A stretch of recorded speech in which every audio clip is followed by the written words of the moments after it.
জয়শঙ্করের সাথে বৈশা বলতেছে সব চ্যালেঞ্জ ইন্ডিয়ার সাথে বৈশা সামলাই নেবে। উনার এত ইন্ডিয়া প্রেম কই থেকে আসে কে জানে। তুই সাহেবের হাত দেখেন দেখেছেন, আর জয়শঙ্করের হাত দেখেন, প্রভু আর ভৃত্যের হাত। আমার আগের ভিডিও দেখেছেন, এটার ব্যাখ্যা দিয়েছি, মনে আছে না? তুই সাহেবের হাত দেখে মনে হচ্ছে বিগলিত হয়ে গেছে একেবারে। ফরেন সার্ভিস নিয়ে এপিসোড রেডি করতে এ ছবি আসলো, দেখে মেজাজ খারাপ হয়ে গেছে। আসেন মূল আলাপে, এইরকম বিগলিত ছবি কেন দেখতে হয় তার ব্যাখ্যা পাবেন। আমি ফরেন সার্ভিস বা বাংলাদেশের কূটনৈতিক সামর্থ্য নিয়ে বলছিলাম যে এই সার্ভিসের একটা সংস্কার দরকার, এই ফরেন সার্ভিস রিফর্ম দরকার। এই পর্যন্ত শুনে অনেকের মনে করতে পারেন এইটা তো আমার দরকার নাই। হ্যাঁ জি না ভাই, এটা আমাদের খুব দরকার। আপনি শান্তিমতো মর্যাদার সাথে প্রবাসে আয় উপার্জন করতে পারবেন কিনা। পিনাকি আলোচনা করেছেন হাসিনার কূটনৈতিক ব্যর্থতার কারণে নরেন্দ্র মোদীর কোনো রকমের ক্ষমতার সমস্যা হবে কিনা, এবং হাসিনার কূটনৈতিক ব্যর্থতা এবং বর্তমান সরকারকে নিয়ে নতুন কিছু তথ্য দিয়ে আলোচনা করেছে পিনাকি ভট্টাচার্য। তার আলোচনা বর্তমান সময়ের জন্য খুবই গুরুত্বপূর্ণ। চলুন আলোচনাগুলো শুনি, এরপর কথা বলবো। জয়শঙ্করের সাথে বৈশা বলতেছে সব চ্যালেঞ্জ ইন্ডিয়ার সাথে বৈশা সামলাই নেবে। উনার এত ইন্ডিয়া প্রেম কই থেকে আসে কে জানে। তুই সাহেবের হাত দেখেন দেখেছেন, আর জয়শঙ্করের হাত দেখেন, প্রভু আর ভৃত্যের হাত। আমার আগের ভিডিও দেখেছেন, এটার ব্যাখ্যা দিয়েছি, মনে আছে না? তুই সাহেবের হাত দেখে মনে হচ্ছে বিগলিত হয়ে গেছে একেবারে। ফরেন সার্ভিস নিয়ে এপিসোড রেডি করতে এ ছবি আসলো, দেখে মেজাজ খারাপ হয়ে গেছে। আসেন মূল আলাপে, এইরকম বিগলিত ছবি কেন দেখতে হয় তার ব্যাখ্যা পাবেন। আমি ফরেন সার্ভিস বা বাংলাদেশের কূটনৈতিক সামর্থ্য নিয়ে বলছিলাম যে এই সার্ভিসের একটা সংস্কার দরকার, এই ফরেন সার্ভিস রিফর্ম দরকার। এই পর্যন্ত শুনে অনেকের মনে করতে পারেন এইটা তো আমার দরকার নাই। হ্যাঁ জি না ভাই, এটা আমাদের খুব দরকার। আপনি শান্তিমতো মর্যাদার সাথে প্রবাসে আয় উপার্জন করতে পারবেন কিনা থেকে শুরু করিয়া ইন্ডিয়া আমাদের দেশে আবার তালুকদারি করতে আসবে কিনা, সবকিছু নির্ভর করে আমার ফরেন সার্ভিসের দক্ষতার উপরে। তাই এর সংস্কার আমাদের জন্য খুবই জরুরি। আমাদের দেশের প্রত্যেকটা খাত নিয়ে আমাদের জানা লাগবে। আপনার আমার টাকা কেন কোথায় খরচা হয়, কেমনে খরচা হইতেছে, কিভাবে খরচা হইতেছে, সেটা জানার আপনার পূর্ণ অধিকার আছে। আপনার কাছে যারা ভোট চাইবার আসবে তাদের থেকে বেশি জানা লাগবে আপনার, কারণ আপনি তাদের মালিক, ওরা আপনার চাকর। আপনি তাদের শেখাবেন দেশ কেমনে চালাইতে হয়, আপনার জানা লাগবে, কারণ দেশের মালিক আপনি। রাজনীতিবিদ আর আমলারা আপনার চাকরি করে, চাকরি। মালিকরাই তো চাকর বাকরদের বলবে কিভাবে কোন কাজটা করতে হবে, কেন করতে হবে, সেটা বলবে না মালিক?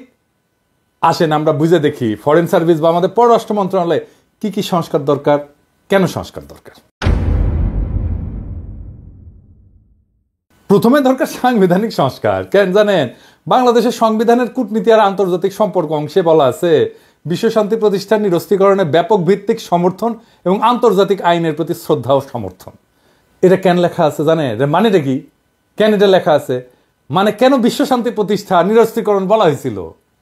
এটা ছিল ওই সময় স্নায়ুযুদ্ধ চলতেছিল একটা। পুঁজিবাদী আমেরিকা আর সমাজতান্ত্রিক সোভিয়েত ইউনিয়নের দুই পক্ষই যুদ্ধাস্ত্রে তাদের ভান্ডার ভর্তি ছিল।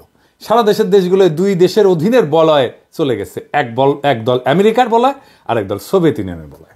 আর এক দল ছিল যারা না ঘরকা না ঘাটকা, মানে শ্যামো রাখতে মন চায়, কুলো রাখতে চায়, তার নাম দিল জোট নিরপেক্ষ রাষ্ট্র। কিন্তু আসলে সোভিয়েত বলয়, হাঙ্গেরি সিপিবি, পন্দের আলো, দিল্লি স্টার, বাঙ্গু সুশীলদের নাগাল আর কি। ওরা যা করে তাই যায় আওয়ামী লীগের পাতে। উই করবি সমাজতন্ত্র, কিন্তু সমাজতান্ত্রিক দুনিয়া তো টাকা নাই, তাই করবি সমাজতন্ত্র, আর টাকা নিবি পুঁজিবাদী আমেরিকার কাছ থেকে। ভাত খাবি ভাতারের আর পীড়িত করবি ভাসুরের লগে। এটার নাম জোট নিরপেক্ষ আন্দোলন। তো এই জোট নিরপেক্ষদের এজেন্ডা ছিল নিরস্ত্রীকরণ। কেন জানেন? কারণ আমেরিকার লগে অস্ত্র বানানিতে সোভিয়েত ইউনিয়নের পাল্লা দিতে পারতেছিল না। ওই সোভিয়েত ইউনিয়নের গোয়াত নাই সাম রাধাকৃষ্ণের নাম, তো অস্ত্র বানাবে গেলে চলবি, তাই ওই ফেও ধরিছে নিরস্ত্রীকরণের। ওটা ঢুকেছে সংবিধানের বাংলাদেশে। আপনার এই এটা এখন দরকার আছে। আমাদের তো এখন জাতীয় সামরিক শক্তির বৃদ্ধি দরকার। আঞ্চলিক সমস্যাগুলো বাড়তেছে। বিপ্লব পরবর্তী নতুন বাংলাদেশ গড়ে তোলার লক্ষ্যে সংবিধানের 25 অনুচ্ছেদকে আমূল পরিবর্তন করে যুগোপযোগী করতে হবে। সংবিধান সংস্কার কমিশন হয়েছিল, ওটি আলী রিয়াজ ছিলেন, আবার হাঙ্গেরে ফিরোজ ছিল। তো ক্যাঙ্কা পরামর্শ দিচ্ছে, বুঝতে পারছেন? আমি তাহলে এটা ক্যাঙ্কা চাই সেটা বলি, কেন চাই সেটা বলি। হ্যাঁ, সংবিধানের সংশোধিত অনুচ্ছেদের যেখানে বাংলাদেশের কূটনীতি এবং আন্তর্জাতিক সম্পর্ক আছে, সেটা কেমন হইতে পারে আসেন সে আলাপ করি। এটা লেখা লাগবে এঙ্কা করে, এটা সে পাশে আনা লিখে দেন। 1 নাম্বার, বাংলাদেশ সকল জাতির মধ্যে শান্তিপূর্ণ সহাবস্থান, পারস্পরিক সহযোগিতা এবং সার্বভৌমত্বের প্রতি শ্রদ্ধাশীল থাকবে। 2 নাম্বার, রাষ্ট্রের কূটনৈতিক নীতির মূল লক্ষ্য হবে বাংলাদেশের স্বাধীনতা, সার্বভৌমত্ব ও জাতীয় নিরাপত্তার সর্বোচ্চ সুরক্ষা নিশ্চিত করা। এই উদ্দেশ্যে কি কি কাজ করবে সেটা বলে দিতে হবে। ক, বাংলাদেশ তার জাতীয় প্রতিরক্ষা এবং সামরিক শক্তিকে উন্নত করে সম্প্রসারিত করার অধিকার সংরক্ষণ করবে, যাতে আভ্যন্তরীণ এবং বাহ্যিক যে কোনো হুমকি মোকাবেলা করা সম্ভব হয়। খ, বাংলাদেশ আঞ্চলিক নিরাপত্তা এবং প্রতিরক্ষা সহযোগিতার মাধ্যমে সমসাময়িক ভূ রাজনৈতিক চ্যালেঞ্জ মোকাবেলার জন্য সক্রিয় ভূমিকা পালন করবে। আন্তর্জাতিক আইন এবং কূটনৈতিক নীতির প্রতি শ্রদ্ধা রেখে বাংলাদেশ তার কৌশলগত অবস্থানকে শক্তিশালী করবে। গ, বাংলাদেশ কোনো পরাশক্তির আধিপত্যবাদী রাজনীতির যন্ত্র বা বলয়ে পরিণত হবে না, তবে রাষ্ট্রীয় স্বার্থের সুরক্ষায় কৌশলগত অংশীদারিত্ব গড়ে তুলতে পারবে। ঘ, বাংলাদেশ নিরস্ত্রীকরণ এবং বিশ্বশান্তির ধারণাকে সমর্থন করবে, তবে এটি জাতীয় নিরাপত্তা ও প্রতিরক্ষা সক্ষমতার সীমাবদ্ধতার কারণ হতে পারবে না। উ, বাংলাদেশ দক্ষিণ এশিয়ার একটি ভারসাম্যপূর্ণ এবং ন্যায়সঙ্গত শক্তি কাঠামো গঠনে ভূমিকা রাখবে, যাতে আঞ্চলিক নিরাপত্তা, অর্থনৈতিক উন্নয়ন এবং কৌশলগত স্থিতিশীলতা নিশ্চিত করা যায়। তো এই যে পরিবর্তনের কথা বললাম, এটা আসলে কি কারণে, এইটা একটু বুঝে দেখি। হ্যাঁ, 1 নম্বর কারণ হইতেছে যে নিরস্ত্রীকরণকে একপাক্ষিক আদর্শবাদ থেকে বের করে বাস্তববাদী জাতীয় নিরাপত্তার দৃষ্টিভঙ্গিতে রূপান্তর করার দরকার আছে। 2 নম্বর, বাংলাদেশের সামরিক শক্তি এবং প্রতিরক্ষা উন্নয়নের গুরুত্বকে স্বীকৃতি দেওয়া হয়েছে। 3 নম্বর, আঞ্চলিক কৌশলগত সহযোগিতা এবং শক্তি ভারসাম্যের উপরে গুরুত্ব আরোপ করা হয়েছে। 4 নম্বর, পরাশক্তির বলয়ের বাইরে থাকলেও কৌশলগত এবং অংশীদারিত্বের প্রয়োজনীয়তা স্বীকৃত হয়েছে। 5 নম্বর, দক্ষিণ এশিয়ায় বাংলাদেশের ভূ রাজনৈতিক অবস্থানকে শক্তিশালী করার দৃষ্টিভঙ্গি দেওয়া হয়েছে। এই সংস্কার বর্তমান বৈশ্বিক এবং আঞ্চলিক বাস্তবতার আলোকে বাংলাদেশকে একটা আত্মনির্ভরশীল, সামরিকভাবে শক্তিশালী এবং কৌশলগতভাবে বুদ্ধিদীপ্ত রাষ্ট্রে পরিণত করতে পারবে। আর কি, আর আইন প্রণয়ন করতে হবে। কি আইন, আসেন সেটা বুঝে দেখি। বাংলাদেশের পররাষ্ট্রনীতি নির্ধারণ এবং বাস্তবায়নে ডিপ্লোম্যাটিক সার্ভিসেস অ্যাক্ট প্রণয়ন করার প্রয়োজন। কেন প্রয়োজন? প্রথমত, গণতান্ত্রিক ব্যবস্থায় দেশের সরকার পরিচালনার রাজনৈতিক দল, জোট, এটা পরিবর্তন হয়ে থাকে, জানি তো আমরা। কিছুদিন পর পর পার্টি পাল্টায়, সরকারি দল পাল্টায়। কূটনীতি কিন্তু একটা দীর্ঘমেয়াদী এবং ধীর লয়ে বাস্তবায়ন হয়, এরকম একটা প্রক্রিয়া। এতে অন্য রাষ্ট্রের স্বার্থ এবং ইচ্ছাকেও আমলে নিতে হয়। তাই সরকার পরিবর্তনের সাথে সাথে পররাষ্ট্রনীতির যদি আমূল পরিবর্তন হয়, তাহলে বিভিন্ন দেশের সাথে চলমান কূটনৈতিক প্রক্রিয়াগুলো থেমে যায়। রাজনৈতিক দলগুলো দেশে যেভাবে রাষ্ট্র চালায়, রাষ্ট্র সাজায়, সরকার, আমলা, পুলিশ টুলিশ, প্রশাসন, সবকিছুতে বিচার ব্যবস্থা, সবকিছুতে লোক বদলায়, একইভাবে বিদেশেও একই কাজ করতে চায় সে। বিদেশি কি করে, বিদেশের মিশনগুলোকে কাজে লাগায় সরকারের যেটা দলীয় আদর্শ সেটা প্রচারের জন্য। এই আওয়ামী লীগের বিগত 15-16 বছরে বাংলাদেশের পররাষ্ট্রনীতির অন্যতম প্রধান লক্ষ্য ছিল হাসিনা, তার বাপ, তার দলকে মহিমান্বিত করা এবং ভারতের কাছে জনগণের স্বার্থ বিকায় দিয়া শেখ হাসিনার গদিকে সুসংহত করা। এই কাজ করতে যে আমাদের কূটনীতি স্বৈরাচারের প্রোপাগান্ডা মেশিনারি হিসেবে বিনা ভোটের নির্বাচন, নিশি ভোটের নির্বাচন, বিরোধী রাজনীতিক সহ সাধারণ মানুষকে হত্যা, গুম, সাজানো মামলায় গ্রেপ্তার করা, শ্রমিকের ন্যায্য অধিকার হরণ, সংবাদপত্র মিডিয়ার টুটি চাইপা ধরা, ডিজিটাল সিকিউরিটি অ্যাক্ট সহ হাসিনার সমস্ত গণবিরোধী, মানবতা বিরোধী অপরাধের ছাপাই গিয়ে গেছে 15 বছর ধরে এই আমাদের কূটনৈতিক সার্ভিস। বাংলাদেশের পররাষ্ট্রনীতি যেন আর কোনো শাসকের, জালেমের, ফ্যাসিবাদী শক্তির মুখপাত্রে পরিণত হইতে না পারে, এই জন্য অতি শীঘ্রই বাংলাদেশ ডিপ্লোম্যাটিক সার্ভিসেস অ্যাক্ট প্রণয়ন করা প্রয়োজন। এই আইন না হইলে বাংলাদেশের পররাষ্ট্র সার্ভিসকে আবারও কোনো না কোনো ফ্যাসিবাদী শক্তির মাউথপিস হিসেবে ব্যবহার করার চেষ্টা চালাবে নিশ্চিত, এবং করেও ফেলবে। এই আইনের কোন অংশে কি কি থাকবে এটা একটু বুঝে দেখি। প্রথম অংশে থাকবে পররাষ্ট্রনীতির লক্ষ্য, অভিষ্ট এবং মৌলিক নীতিমালাগুলো। দ্বিতীয় অংশে থাকবে বাংলাদেশের কূটনীতির আইনি কাঠামো কিরকম হবে। আইনটার তৃতীয় অংশে বাংলাদেশের কূটনৈতিক কাঠামো, নাগরিকদের কি কি সেবা প্রদান করবে। আইনটার চতুর্থ অংশে কি থাকবে, কূটনীতিকদের নিয়োগ, পদমর্যাদা, প্রশিক্ষণ, পদোন্নতি, বিশেষ বোর্ড, বেতন ভাতা, এগুলোর জন্য বিশেষ বোর্ড, বিদেশে নতুন মিশনের স্থাপনের প্রক্রিয়া সহজীকরণ, পৃথক উইং বন্ধ কইরা মিশনে কর্মরত পেশাদার কূটনীতিক এবং অপেশাদার জনবল, তাদের পদায়ন পররাষ্ট্র মন্ত্রণালয়ে করা সহ নানা প্রশাসনিক বিষয়াদি থাকবে। এই বিষয়টা আমি পরে আবার আলাপ করব। আমি আইনের লোক না, কিন্তু তাও যদি আমাকে কয় আমি এনে ড্রাফট করে দিলাম, ইনি লাগলি কইেন মেলা তো বেকার খাইটলাম, এটাও এনে খাইটা দিলাম ইনি। এবার আসেন মিশনের সংখ্যা নিয়ে কথা বলি। 2025 সালে বাংলাদেশ বিশ্বের 35তম বৃহত্তম অর্থনীতির দেশে পরিণত হবে, মাশাআল্লাহ।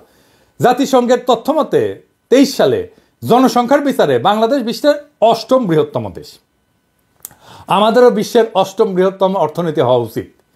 ইংরেজিতে তো কছে, তো ইংরেজি যখন কছে তখন ঠিকই কছে, কিন্তু বাংলাদেশের কূটনৈতিক র্যাঙ্কিং কত? এই যে LOWY ইনস্টিটিউট গ্লোবাল ডিপ্লোমেসি ইন্ডেক্সে এই কূটনৈতিক শক্তিমত্তার র্যাঙ্কিং করে। এখানে বাংলাদেশ বিশ্বের 46তম দেশ এই র্যাঙ্কিংয়ে। আপনি 8ম বৃহত্তম জনসংখ্যার দেশ, আপনার 35তম অর্থনীতির দেশ, আর কূটনৈতিক শক্তিতে 46 নাম্বার। এটা হইল 3 দিকে আধিপত্যবাদী ভারত পরিবেষ্টিত চীনের মতো বৃহৎ শক্তির পাশে অবস্থিত দেশের কূটনৈতিক প্রয়োজনের বিচারে এটা কোনো শক্তি? আপনার অবস্থা ক্যাঙ্কা হবে জানেন? গরিবের সুন্দরী বউয়ের মতো, সবার ভাবি হবেন। তাই হয়েছে, হাসিনা সরকার তো ইন্ডিয়াকে পাশে বেঁধে দিত, সেটা তো জানে নিজের নেই। আর তাইলে আসলে দেখি জনসংখ্যা অর্থনৈতিক আকারের কাছাকাছি কয়েকটা দেশের তুলনায় এই যে বাংলাদেশের LOWY institute global diplomacy index আছে না, এর র্যাঙ্কিং ও মিশনের সংখ্যাগুলো একটু আলাদা আলাদা করে দেখি। এইটা সাহেব আপনি পাশে লিখে দেন, সবাই দেখুক এইখানে আমরা কোন দেশ, জনসংখ্যা র্যাঙ্কিং কি, মিশন সংখ্যা কি এবং ডিপ্লোম্যাটিক র্যাঙ্কিং কি। পাকিস্তান জনসংখ্যার র্যাঙ্কিংয়ে 5ম দেশ, মিশনের সংখ্যা 121 আর ডিপ্লোম্যাটিক র্যাঙ্কিং 27। নাইজেরিয়া জনসংখ্যা র্যাঙ্কিং 6ষ্ঠ, মিশনের সংখ্যা 116, ডিপ্লোম্যাটিক র্যাঙ্কিং অবশ্য করা হয়নি। ব্রাজিল জনসংখ্যা র্যাঙ্কিং 7ম, মিশনের সংখ্যা 205 আর ডিপ্লোম্যাটিক র্যাঙ্কিং 10ম। বাংলাদেশ জনসংখ্যা র্যাঙ্কিং 8ম, মিশনের সংখ্যা 82 মাত্র আর ডিপ্লোম্যাটিক র্যাঙ্কিং 46। রাশিয়া জনসংখ্যার বিচারে 9ম, মিশনের সংখ্যা 300 আর ডিপ্লোম্যাটিক র্যাঙ্কিং 6ষ্ঠ। পাওয়ারফুল ডিপ্লোমেসি আছে রাশিয়ার। মেক্সিকো জনসংখ্যা র্যাঙ্কিং 10ম, মিশনের সংখ্যা 150, ডিপ্লোম্যাটিক র্যাঙ্কিং 14তম। ইথিওপিয়া জনসংখ্যা র্যাঙ্কিং 11তম, মিশনের সংখ্যা 101। ইথিওপিয়ারও আমাদের চাইতে 20টা মিশন বেশি আছে, এটার অবশ্য র্যাঙ্কিং করা হয়নি। জাপান জনসংখ্যা র্যাঙ্কিং 12তম, মিশনের সংখ্যা 247, ডিপ্লোম্যাটিক র্যাঙ্কিং 4র্থ। ভেরি পাওয়ারফুল ডিপ্লোমেসি জাপানের। এবার দেখি অর্থনীতির আকার অনুসারে র্যাঙ্কিং কেমন।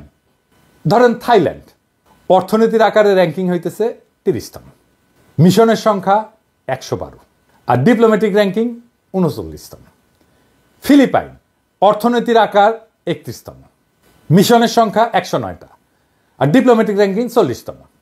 ভিয়েতনাম অর্থনীতির আকার 32তম, মিশনের সংখ্যা 102 আর ডিপ্লোম্যাটিক র্যাঙ্কিং 40তম। নরওয়ে অর্থনীতির আকার 33তম, মিশনের সংখ্যা 100, ডিপ্লোম্যাটিক র্যাঙ্কিং 42তম।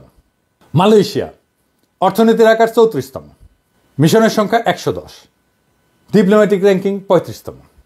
আর বাংলাদেশ 35তম অর্থনীতি, মিশনের সংখ্যা 82 আর ডিপ্লোম্যাটিক র্যাঙ্কিং 46তম। ইরান অর্থনীতির আকার 36, আমাদের খুবই কাছাকাছি, মিশনের সংখ্যা 125, এটার অবশ্য র্যাঙ্কিং করা হয়নি ডিপ্লোম্যাটিক র্যাঙ্কিং।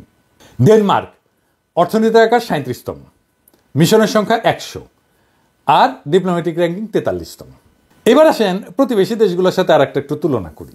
মানে জনসংখ্যার বিচারে, অর্থনীতির আকার, জিডিপির আকারে অর্থনীতি, জিডিপির আন্তর্জাতিক বাণিজ্য নির্ভরতা 2021 সালের ডেটা অনুসারে, প্রবাসী নাগরিকের সংখ্যা, মিশন সংখ্যা।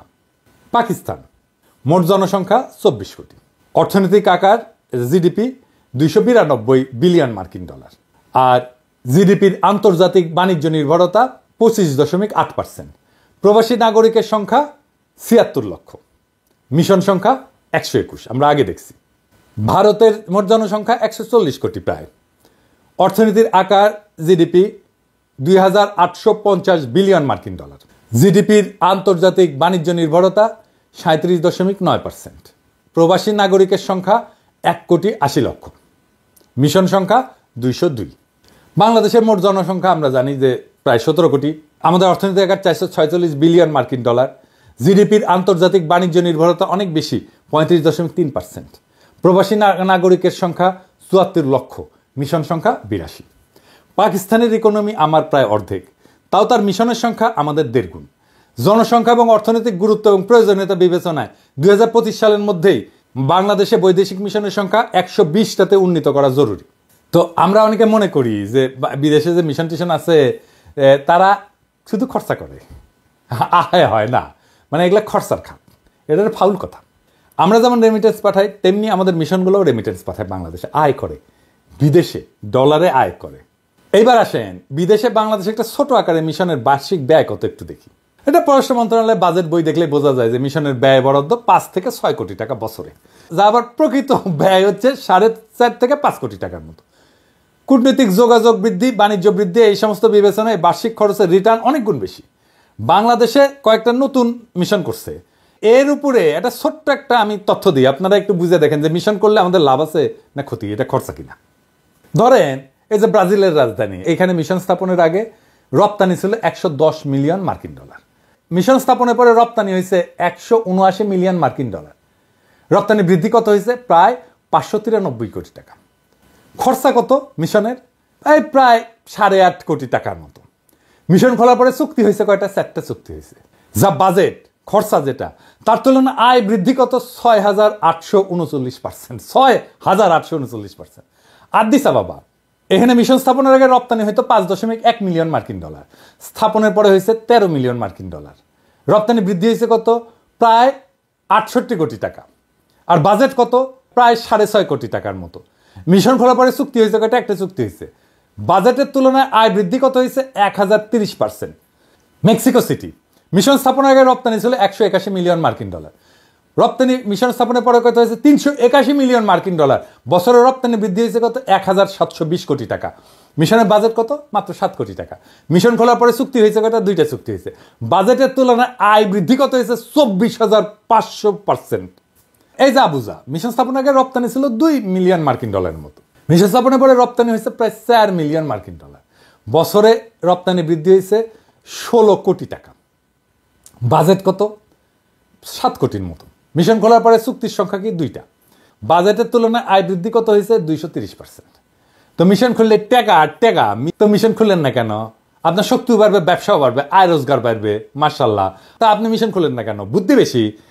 কেন মিশন খুলেন না জানি তো, কারণ আপনাদের বুদ্ধি বেশি, আকেল কম, অথবা প্রশাসনের সাথে পারেন না, অথবা অর্থ মন্ত্রণালয়ের সাথে পারেন না, আপনার আর্গুমেন্টই তুলে ধরতে পারেন না।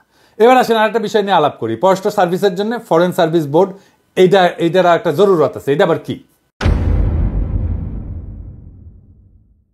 কূটনৈতিক সার্ভিস একটা বিশেষায়িত সার্ভিস, মানে যার কাজের লক্ষ্য, মূল্যায়নের পদ্ধতি, কাজের ধরন, সেবা গ্রহণকারীরা এরা ভিন্ন, মানে বাংলাদেশের মতো না আর কি, অন্যান্য মন্ত্রণালয়ের মতো না।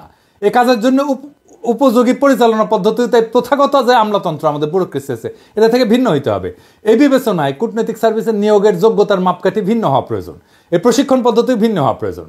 বিশেষভাবে কূটনীতিকদের মূল্যায়নের একটা মাপকাঠি আছে, মানে কি ভালো কাজ করতেছে না খারাপ কাজ করতেছে। এইটা আবার করছে কি, এটা একটা সিস্টেম আছে, নাম হচ্ছে APA, অ্যানুয়াল পারফরমেন্স এগ্রিমেন্ট। এটা আবার ইন্ডিয়া করে দিছে, বুঝছাও। এটা দিয়ে আমাদের কূটনীতিকদের দক্ষতা মাপে। হ্যাঁ, এটা ইন্ডিয়া ব্যানে দিছিল। এটা কি, এটা একটা বুঝে দেখি এই APA এটা কি আর এটা কেমনে কাজ করে। এটা হইলো একটা প্রশাসনিক দলিল আর কি। এটা মূলত সরকারি সংস্থাগুলো মানে কাজ কি কি করছে এটা মূল্যায়নের জন্য ব্যবহার করা হয়। বাংলাদেশে এটা সরকারি প্রতিষ্ঠানের কার্যকারিতা মূল্যায়ন, জবাবদিহিতা বৃদ্ধি এবং দক্ষতা উন্নয়নের লক্ষ্যে প্রণয়ন করা হয়েছে বলে বলা হয়েছে। এটার মূল উদ্দেশ্য হয়েছে কি পরিমাণে কাজ সে দিছে, ডেলিভার করছে, এটা মেজার করা, মানে এটা পরিমাপ করা। প্রত্যেকটা মন্ত্রণালয়, বিভাগ, সরকারি সংস্থার বার্ষিক একটা টার্গেট তৈরি করা এবং সেটা অর্জন করতে পারছে কিনা সেটা পর্যালোচনা করা। এটা দায়বদ্ধতা এবং স্বচ্ছতা এটা নিশ্চিত করা, কাজের প্রতি জবাবদিহিতা নিশ্চিত করা এবং স্ট্র্যাটেজিক পরিকল্পনা, কৌশলগত পরিকল্পনা, নীতিগত লক্ষ্য বাস্তবায়ন এবং সরকারি সেবা উন্নত করা, সরকারি খাতের ব্যয় ব্যবস্থাপনা, সম্পদের কার্যকর ব্যবহার নিশ্চিত করা। কিন্তু বাংলাদেশের কূটনীতিকদের মূল্যায়নে এই APA কেন ব্যবহার করা যাবে না, এটা একটু বুঝে দেখে। এটা খুব ইন্টারেস্টিং ব্যাপার, একাডেমিক, কিন্তু বুঝলে এটা সুবিধা আছে আমাদের সবারই। কূটনীতিকদের কাজের প্রকৃতি অত্যন্ত গতিশীল এবং জটিল। তাদের কার্যকারিতা শুধুমাত্র প্রশাসনিক চুক্তি দেওয়া মাপা কঠিন। কূটনীতির ক্ষেত্র হচ্ছে পরিস্থিতি ভিত্তিক এবং রাজনৈতিক।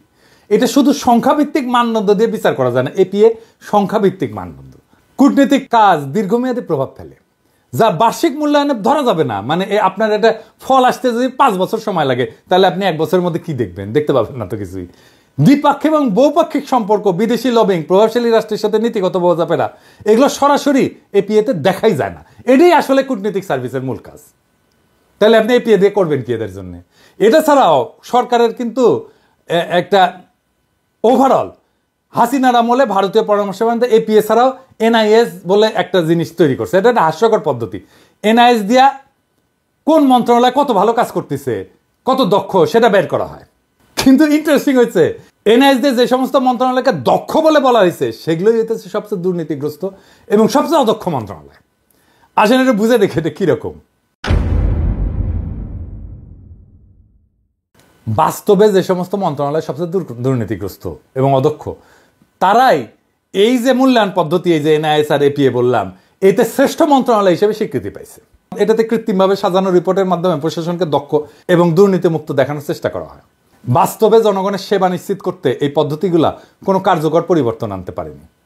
দুর্নীতির জন্য কুখ্যাত মন্ত্রণালয়গুলো বারবার শ্রেষ্ঠত্বের পুরস্কার পেয়েছে। আমি উদাহরণ দিই, সড়ক পরিবহন সেতু মন্ত্রণালয়, মানে যেটা ও ওই যে কাউয়া কাউয়া কাউয়া আসছে, কাউয়া এটা সাহেব কাউয়ার সাউন্ড দেন অনেকদিন পরে, জোরে দেন, আরো জোরে হচ্ছে। হ্যাঁ, তো এইখানে তারা কিভাবে কাজ করছে, কি দুর্নীতি করছে আমরা তো জানি। আর কি গৃহায়ন এবং গণপূর্ত মন্ত্রণালয়, হ্যাঁ, সরকারি ভবন নির্মাণ উন্নয়নে, এটা সাধারণ ঘটনা তো দুর্নীতিতে। শিক্ষা মন্ত্রণালয়, যেখানে প্রস্তভাস, নিয়োগে দুর্নীতি এবং শিক্ষা খাতের মানের যে অবনতি ঘটছে, সেটা তো এই শিক্ষা মন্ত্রণালয় দীপুমণি করছে, তাই না?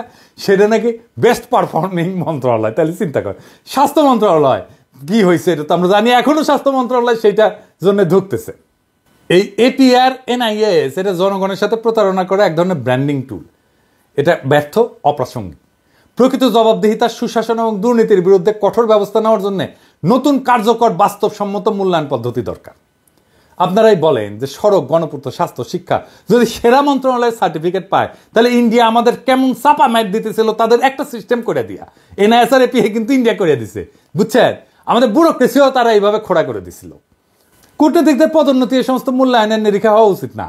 সবচেয়ে ভয়ানক যে জুলুম হাসিনা সরকার পররাষ্ট্র সার্ভিসের সাথে করছে তা হইল নিষেধাজ্ঞার ভোটের কারিগর অ্যাডমিন ক্যাডারদের অধীনে পররাষ্ট্র সার্ভিসের পদোন্নতির ব্যবস্থা করে দিছে। চিন্তা করেন, যেখানে পররাষ্ট্র সার্ভিসের পদ শূন্য থাকার পরও পদোন্নতি দেওয়া হয়নি, হাস্যকর সব অজুহাত দেখায়, সেখানে ভোট চুরির কারিগরেরা পদ শূন্য না থাকলেও পদের চেয়ে দ্বিগুণ, 3 গুণ সংখ্যায় পদোন্নতি পেয়েছে। এটা হাস্যকর অজুহাত বলি। অ্যাডমিন ক্যাডারের একই ব্যাচের অফিসারদের পদোন্নতি হয়নি বলে পররাষ্ট্র ক্যাডারের পদ শূন্য থাকলেও তাদেরকে পদোন্নতি দেওয়া হয়নি 2-3 বছর ধরে। আমি আগের এপিসোডে এই কথা বলছিলাম। কাজেই পররাষ্ট্র সার্ভিসের পদোন্নতি ফরেন সার্ভিস বোর্ডের মাধ্যমে হইতে হবে। আর্মির পদোন্নতি যেভাবে হয় আর্মির বোর্ডের মাধ্যমে, তাদের বিশেষ ভাতাদি, সন্তানদের লেখাপড়ার খরচ, মেডিকেল, বিশেষায়িত দক্ষতা সম্পন্ন বাইরের কাউকে মিশন পররাষ্ট্র মন্ত্রণালয়ে সাময়িকভাবে যে প্রেষণ করা হবে, সেই পদায়নের প্রক্রিয়া, রাষ্ট্রদূত, সিনিয়র পদগুলোতে পদায়নের ক্ষেত্রে এই বোর্ড সুপারিশ করবে। আর কিছু উইং আছে, এগুলো আসলে বন্ধ করে দেওয়া উচিত। বিদেশে মিশনগুলোতে বাণিজ্য, প্রবাসী কল্যাণ, স্বরাষ্ট্র, ইকোনমিক, এগুলো বিভিন্ন মন্ত্রণালয়ের জনবল কাজ করতেছে। সমস্যা সেটা না। কোনো মিশনে বিশেষায়িত লোকবল প্রয়োজন হইলে পররাষ্ট্র মন্ত্রণালয় চাহিদার ভিত্তিতে পররাষ্ট্র মন্ত্রণালয়ের মাধ্যমে প্রেষণে, ডেপুটেশনের লোক পাঠানো যাইতেই পারে। সমস্যা অন্য জায়গায়। সমস্যা হলে এই উইংগুলো স্থাপন করা হয় বেশিরভাগ ক্ষেত্রে পররাষ্ট্র মন্ত্রণালয়ের কোনো অনুমতিই নেওয়া হয় না। মানে চিন্তা করে, যারা কাজ করতেছে, যাদের সাথে তাকে কাজ করবে, তাদের আসলে প্রয়োজন আছে কিনা সেটা জানার প্রয়োজন মনে করে না। মানে এখন লোক পাঠানো লাগবি, এরা বিদেশের প্রশাসন ক্যাডার এইরকম জাউরমি করে এরা। তো অনুমতি ছাড়া যেগুলো খোলা হয়েছে পররাষ্ট্র মন্ত্রণালয়, যেমন সুইজারল্যান্ডে লেবার উইং, কায়রোতে লেবার উইং, ইতালিতে ডিফেন্স উইং, অস্ট্রেলিয়াতে লেবার উইং, এগুলো খুলছে পররাষ্ট্র মন্ত্রণালয়ের সাথে কোনো আলোচনা ছাড়াই। পশ্চিমা দেশগুলোতে বাংলাদেশের অদক্ষ, সীমিত দক্ষতা সম্পন্ন লোকদেরকে মধ্যপ্রাচ্য বা মালয়েশিয়ার মতো চুক্তিভিত্তিক নিয়োগ দেওয়া সম্ভব না জানেও কেবলমাত্র বিশাল সাইজের অ্যাডমিন ক্যাডারের লোকদেরকে জায়গা দেওয়ার জন্য আর সচিব, মন্ত্রী, আমলাদেরকে প্রোটোকল দেওয়ার জন্য এই সমস্ত অপ্রয়োজনীয় উইং খোলা হয়েছে।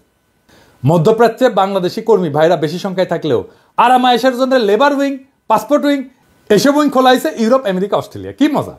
এবার আসেন পাসপোর্ট উইং নিয়ে। যখন আন্তর্জাতিক সিভিল এভিয়েশনের জন্য এমআরপি বাধ্যতামূলক করা হইল, তখন পররাষ্ট্র মন্ত্রণালয় চাইছে পাসপোর্ট অধিদপ্তর থেকে পাসপোর্টের কাজে দক্ষ, অভিজ্ঞ, নন ক্যাডার জনবল। কিন্তু অ্যাডমিন ক্যাডার ওই দেখছে, এটা তো মৌকা পাওয়া গেছে, নিজেদের বিদেশে পোস্টিংয়ের সুযোগ পাওয়া গেছে। পররাষ্ট্র মন্ত্রণালয়ের মতামতের বাইরে যায় বিভিন্ন দেশে পাসপোর্ট উইং খোলা হয়েছে, সেখানে প্রায় সব অফিসার অ্যাডমিন ক্যাডার নিয়োগ দিছে। কেন রে ভাই? অবিলম্বে এই সমস্ত উইং বন্ধ করে পররাষ্ট্র মন্ত্রণালয়ের মতামত অনুযায়ী মিশনের কাজের পরিধি এবং প্রয়োজনীয়তা অনুযায়ী পাসপোর্ট কাজে দক্ষ পাসপোর্ট অধিদপ্তরের লোকবল দিতে হবে। লেবার উইংগুলো বন্ধ করে যেখানে প্রয়োজন আছে সেখানে শুধুমাত্র পররাষ্ট্র মন্ত্রণালয়ের মতামত অনুযায়ী আন্তর্জাতিক শ্রম আইনের দক্ষ সেবার মানসিকতা আছে এরকম অ্যাটাশে নিয়োগ দেওয়া যেতে পারে, খরচও কমবে। এবার আসেন উইঙ্গার সাংগঠনিক নিজেদের জন্য মজার কি ব্যবস্থা করে নিয়েছে প্রশাসন ক্যাডার। প্রত্যেকটা উইংয়ের জন্য আছে আলাদা গাড়ি, আলাদা ড্রাইভার, আলাদা ব্যক্তিগত কর্মকর্তা, আলাদা অফিস, এগুলা স্ব মন্ত্রণালয়ের আন্ডারে পৃথক বাজেট। এই জন্য মিশনের মধ্যে আর একটা আলাদা অফিস, অনেকগুলো মিশন। এই সমস্ত কর্মকর্তাদের এসিআর কাউন্টার সাইন বা প্রতি স্বাক্ষর করে স্ব মন্ত্রণালয়ের সচিব। বাংলাদেশের সমগ্র বৈদেশিক সম্পর্ক দেখার দায়িত্ব যাদের, তাদেরকে বাইপাস কইরা ওই সমস্ত সচিব সরাসরি কাজ করে তাদের উইং এর সাথে। এটা কোনো কথা? কেমন করে কাজ করছে বাংলাদেশের পররাষ্ট্র দপ্তর এবং কেমন ভালসুন পররাষ্ট্রমন্ত্রী ছিল সবসময়। দেশের কূটনৈতিক প্রয়োজনে পররাষ্ট্র ক্যাডারের বাইরে বিশেষায়িত লোকজন প্রয়োজন। এই প্রয়োজন একটা মিশনের মধ্যে আরো কতকগুলো স্বতন্ত্র প্রশাসনিক সাংগঠনিক কাঠামো গঠন করে কেন করতে হবে রে ভাই? কেন প্রশাসন ক্যাডারের জুনিয়র কর্মকর্তারা বিদেশে গাড়ি বিলাস করবে? দেশে যেভাবে লয় লস্কর সহ আরামাইশে থাকে সেভাবে বিদেশেও বউ বাচ্চার প্রয়োজনে গাড়ির ব্যয় কেন দেশের গরিব মানুষ দেবে? আরো মজা হইলো, দেশে যে বিশেষভাবে গাড়ির মালিক হয়ে যায় তার সেই গাড়ির জন্য আবার বিদেশে বসেও রক্ষণাবেক্ষণ বাবদ টাকা তোলে।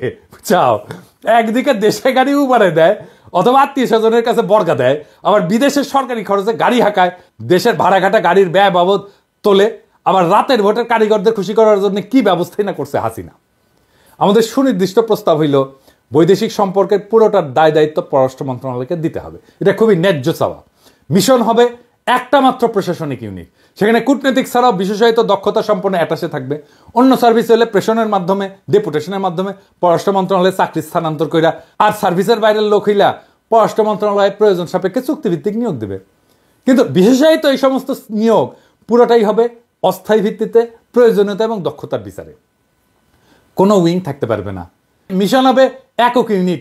ফিল্ডে যেভাবে ক্যাডার দ্বন্দ্ব ক্যাজাল ইগল লড়াই লাগায় সেইটা আবার মিশনে হইতে দেওয়া যাবে না। এমনিতেই মিশনের লোক বল কম, তাও যদি এই সমস্ত ফালতু কাজে ব্যস্ত থাকে তাহলে কাজ কিভাবে হবে? তাই এই উইং প্রথা বন্ধ করে দিতে হবে মেহরবানি করে, আজই এখনই। মিশনে বিশেষায়িত দক্ষতার লোকজন অ্যাটাশে হিসেবে আসবেন, কিন্তু তা আসবেন পররাষ্ট্র মন্ত্রণালয়ের মাধ্যমে।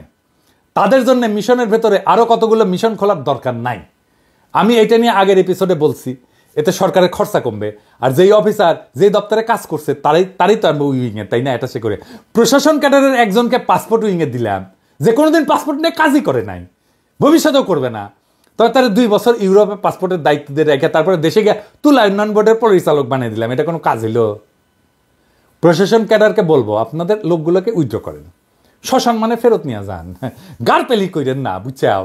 হ্যাঁ, আমরা গেলে এমবাসিতে যাই ঘাট ধাক্কা দিয়ে বের করে দিতে পারি, সেই সামর্থ্য আছে আমাদের। প্যারিসে থেকে যদি 32 নম্বর জয় বাংলা করে দেওয়া যায় তাহলে এমবাসি থেকে 2-1জনকে ঘাট ধাক্কা দিয়ে বের করে দেওয়া যাবে। সবাইকে দিতে হবে না, 2-1টা জায়গায় স্যাম্পল দেখালে আপনারা সাইজ হয়ে যাবেন। ভালোভাবে বললাম তো, কিন্তু হয় কি অনেকে বলে যে আমি উগ্র তা ছড়াই, কিন্তু আপনারা তো ভালোভাবে বললে শুনেন না রে ভাই, বাধ্য করেন তো উগ্র হইতে। তো আমরা যুক্তি দিয়ে বুঝান যে কেন এদেরকে রাখা দরকার, নয়তো প্রত্যাহার করেন। সিম্পল হিসাব করে ফেলবেন, গাড়পেলি করবেন, সাইজ করে দিব কলে। আসেন এবার অডিট নিয়ে কথা বলি, অডিট দিয়ে মিশনের পারফরমেন্স মূল্যায়ন করার কথা বলি। মিশনগুলোতে 2 বছরের একবার অডিট করার জন্য 2 জন অফিসার 14 দিন করে সরকারের টিএডিএ নিয়ে সফর করে। অথচ মিশনগুলোর গড় ব্যয় হইতেছে বছরে 5 কোটি, যার 60% বেতন ভাতা, যার অডিট সফর করে করার কিছু নাই। বেতন ভাতা তো আগে থেকে ঠিক করা থাকে, তাই না? আর এটা তো বেতন ভাতা নিজে তোলে না, আপনারা পেটে দেন তার অ্যাকাউন্টে, তাই না? মিশনে অডিটে যাওয়ার জন্য অডিট অফিসের যে আগ্রহ, তার সবার সরকারের যদি সব সেক্টরে থাকলে হইনি তাহলে এত তো দুর্নীতি হইলে না নি। এটা হইতেছে ফরেন ট্রিপ, একটা 14 দিনের মুফতে একটা ফরেন ট্রিপ। এর চেয়ে গুরুত্বপূর্ণ হইল যে 2% থেকে 5% নিয়ে তো বিল পাস করেন, তাই না? এটা তো আমরা জানি, তাই না? এটা তো সিস্টেম। এটা বন্ধ করেন, দেশের মানুষের মাথার উপর থেকে এই টাকার ভারটা তো কমতো, তাই না? এই ঘুষ নীতির ব্যয়ের বোঝার ভারটা তো কমতো, কিন্তু করেন তো আপনারা। পার্সেন্ট নিয়ে তো বিল ঠিকই দেন, তো তখন অডিট করা লাগে না, ওইটা থামলাম।